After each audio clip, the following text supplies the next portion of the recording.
The spare tire analogy may be fitting, but essentially the vice presidential position is the designated chief executive in waiting and is potentially powerful in the event the duly constituted highest office of the land is vacated for special reasons.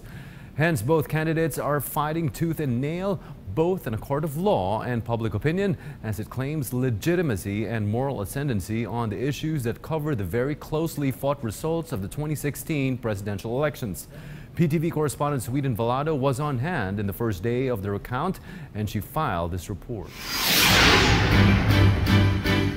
Wet ballots and missing audit logs were among the claims by former Senator Bongbong Marcos on the first day of vote recount at the Supreme Court, which started today. The manual recounting involves votes for Marcos and incumbent Vice President Leni Robredo, who both ran for the vice presidency in 2016 national elections. The Supreme Court serves as the Presidential Electoral Tribunal, or PET, over the recount. Audit log ang ang record na kung anong oras nagbukas ang presinto, anong oras nagsaksak ng boto, anong oras nagsara yung presinto.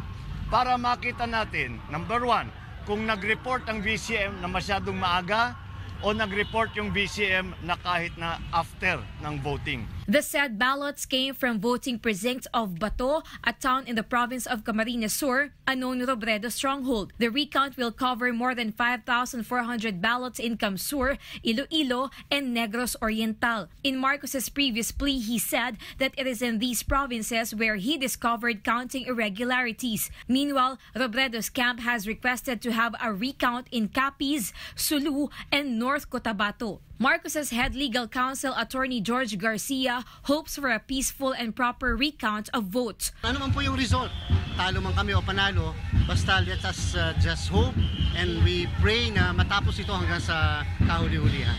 In a statement, Vice President Leni Robredo's camp expressed confidence in the recount results. Attorney Romulo Macalintal stressed there's nothing to be afraid of because it is really Robredo who won the last elections. Meanwhile, 50 committees will be assigned for the recount, which will be composed of one employee from PET and one representative each from the camps of Marcos and Robredo. The recount is finally on, nearly 2 years after Marcos filed electoral protests with the Supreme Court. He lost to Robredo by over 260,000 votes. Moreover, the Supreme Court spokesman elaborated the time limitations for the recount. For those ballot boxes containing 300 or less ballots, the revision must be completed within 5.5 hours.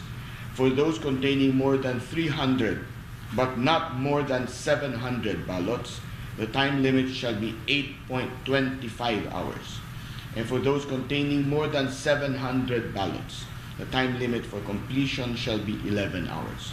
The recount will be conducted Mondays through Fridays from 8:30 in the morning to 4:30 in the afternoon in the SC's gymnasium. Press coverage, however, is restricted and will be limited to media documentation inside. Developments, events, and updates will be provided to the public via Supreme Court announcements. Sweden Velado for The Nation.